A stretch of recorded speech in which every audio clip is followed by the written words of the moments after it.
Today's story is about being happy with mediocrity. When I was a child, I saw that the world was made of tulips, rainbows, finger paint, and the sweet smell of My Little Ponies.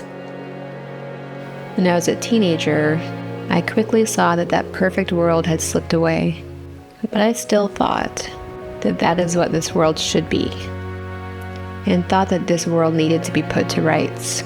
I was determined to be part of that solution. Now, having just turned 42 years old, my grandiose and overinflated perception of my own importance has been beaten to a pulp, a sad little pulp, by reality. Reality has shown me that I do not hold the influence to make the whole world better. In fact, when I die, it's likely that only a few people will care enough to come to my funeral. I am an introvert, and there's less than a handful of people who would be devastated if I died, and about 100 who would be sad, but maybe not sad enough to get in the car and come to the funeral. Okay, so it's not complicated, but I went, you see how this is a little longer than this side? You see that? So I want the longer side, so just match it up with this side on the left, but I'll show you both on there. And then just cut straight across. Looks like you already have one cut out of here. It's already a line right here where you've already cut it. I don't know if you know that. Yeah.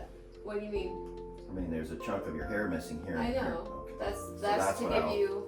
That's what you match, but the left side's a little bit longer, so try to do the left side. Match it with the left side, not the right side.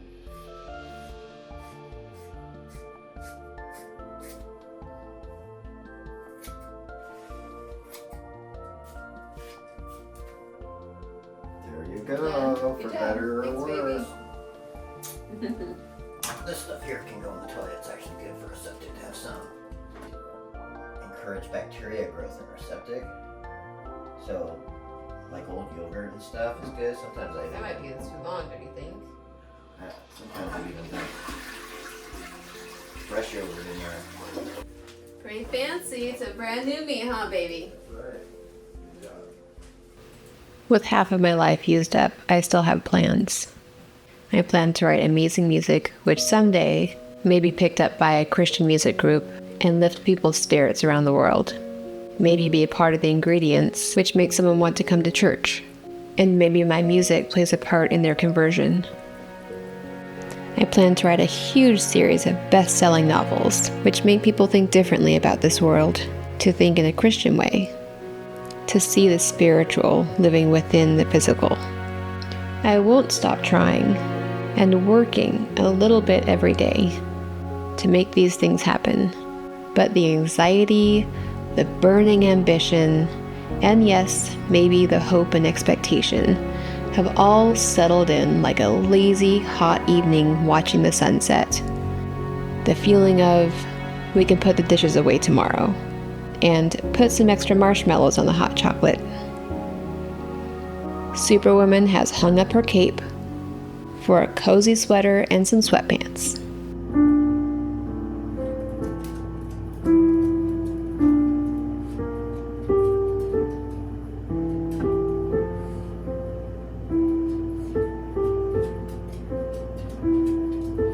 If, by the grace of God, those dreams ever do come to fruition, I do hope that my life can bless thousands or millions of people. I am very aware that I can do much more with my second half of life than with my first half of life. If God doesn't close the curtains on this ridiculous play that we're watching before I get to live the rest of my life. I do believe that there's a possibility that my life can bless more than just my husband's, my cats, and my dogs, and a few others who may or may not know how to spell my name correctly. However, I am now okay with it if it doesn't. One of the ways I've matured as a Christian is realizing that I am not the Savior. I am not the salvation of the world. And something I've only made peace with very recently, it's even okay if I live and die quietly, if hardly anyone knows me, and I live and die like a leaf that grew green on a tree, fell, was trampled underfoot, and dissolved into a wispy little skeleton leaf, like the ones I used to like to collect. Not everyone is meant to be a world-shaking preacher, a gospel singer with the voice of an angel, or a philanthropist who cures cancer. Most of the world, most of us, are simply confused most times, turned around, and mediocre. And God still loved us enough to die for us.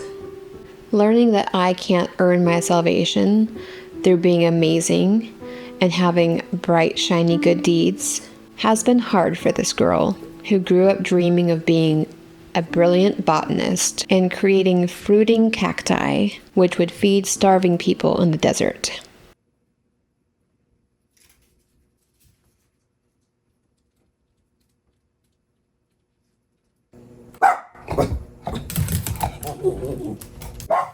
Hush, Callie. It's just Daddy. Hush, Callie. Shush. It's just Daddy. No. Hush.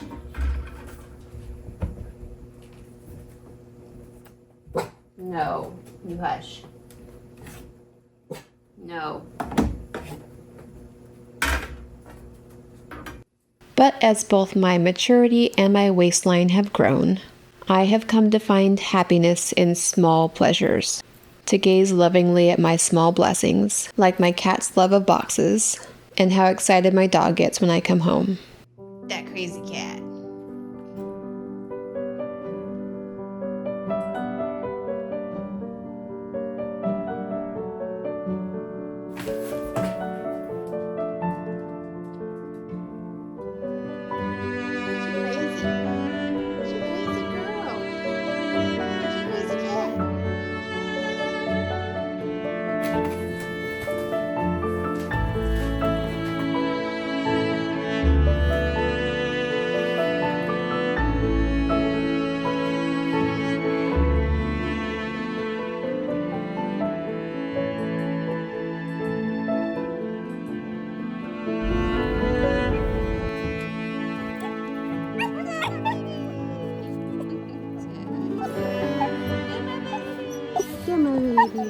Sausage time. Sit down.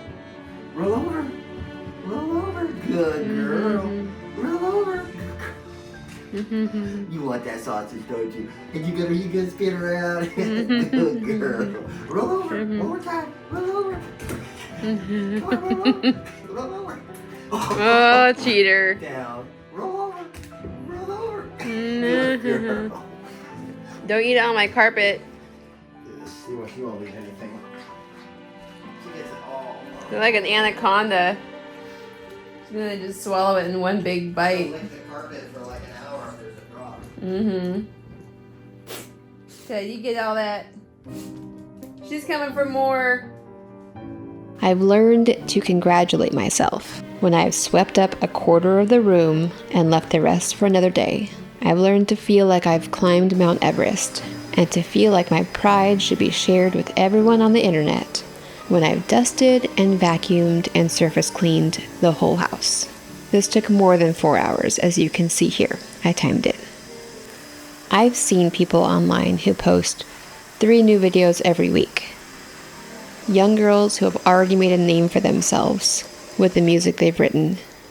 Ladies my age who have a 6-pack and who go jogging every day. I think that's fabulous for them. I know, too, that some of them idolize themselves and don't have a relationship with God. And perhaps idolizing themselves gives them that extra zing that someone needs when they think that having a thigh gap earns them self-esteem and security. When they think so much that other people's opinions matter and the praise of others fill up the emptiness inside of themselves. Some people drink in the lie that is poured throughout social media and perpetuated throughout the culture with or without social media, that we are somehow going to live forever if we make our bodies perfect. Some of those people who are doing those amazing things have drunk the Kool-Aid, and their reality is so different from mine and their motivations are so different from mine that the psychology that's created makes them more disciplined with their habits to achieve success on this earth compared to my pretty peaceful spirit. Not that I don't have issues that I work through as well, but some of those people are closer to God than I am. Some of them have a better prayer life, and their spirit is more like Jesus's than mine. So by no means am I saying that everyone who is successful in this world is unsuccessful in the next. I'm not saying that, although there is, in general, that type of correlation. One of the preachers I've listened to has said, where you put your money is where you put your heart, and where you put your time is where you put your heart. I'm saying it wrong, but essentially look at where your money and your time is going, and that is your God. And if your money and your time are going to God, then you know where your priorities are. But if your money and your time are being put towards things of this earth, that's a clue to if you might be idolizing things of this world compared with worshiping the God of the next world. What I know is that right now I am not being successful on this world. I am not doing Pilates every other day. I'm not going to the gym, eating my microgreens, checking my blood sugar every day, or weighing my food. I couldn't even make myself stick to intermittent fasting. I have stints where I can be more disciplined, and I won't write off the possibility that maybe someday, likely in an alternate universe, I could also have a six-pack and jog every day. But the point is, I feel that it's a great accomplishment to be very satisfied with mediocrity. I realized when looking at the content of the videos that I had to put together for this video that I don't have anything huge to wow you with. It's just me cleaning the house, puttering on the piano, and writing my novel. If I had a problem with that being the content that I have to give you, I could either pretend to be something that I'm not, or pretend to care about things that I don't care about. I'm not going to be posting videos about driving a Mercedes, or buying a Rolex, or getting Botox. Those would be good clickbait, but it would be contrary to the message that I do want to send. Mediocrity is absolutely fine. Small wins are fine. Being fat, while unhealthy, is otherwise fine. Being unknown is fine. There's nothing wrong with having great big goals. And sometimes, for some people, those goals come true. Probably most times, for most people, those big, fat, scary dreams, most of the time, those don't come true. It's not a reason not to try. It's not a reason not to try.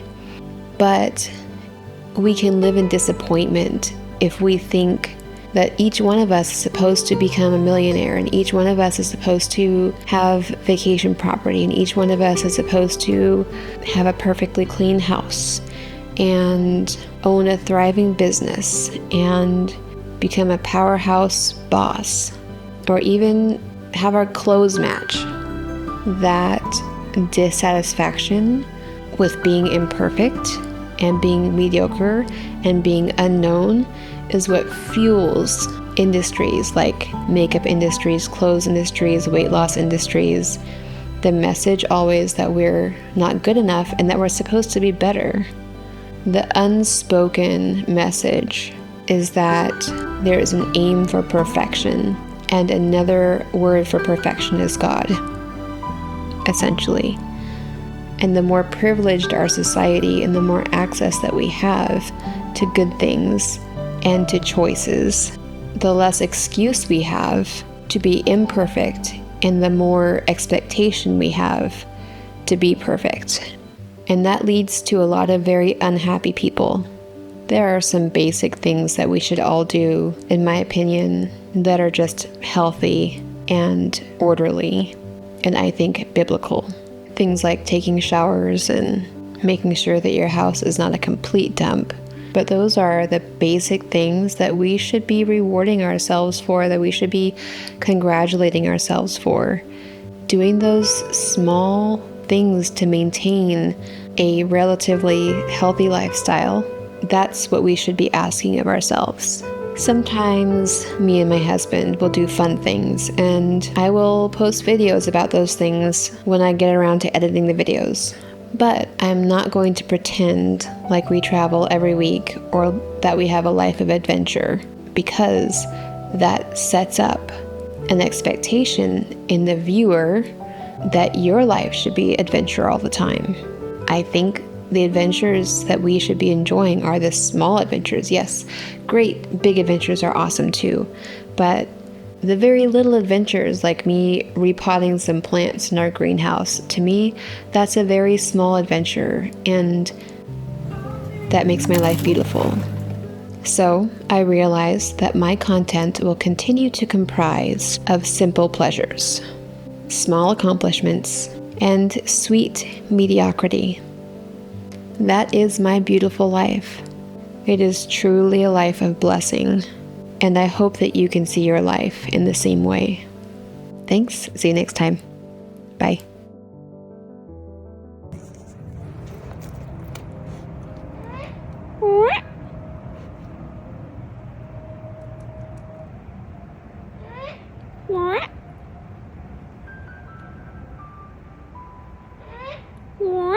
Hi, little birdie.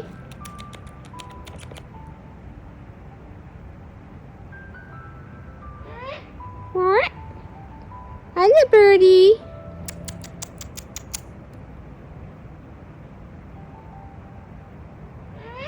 What?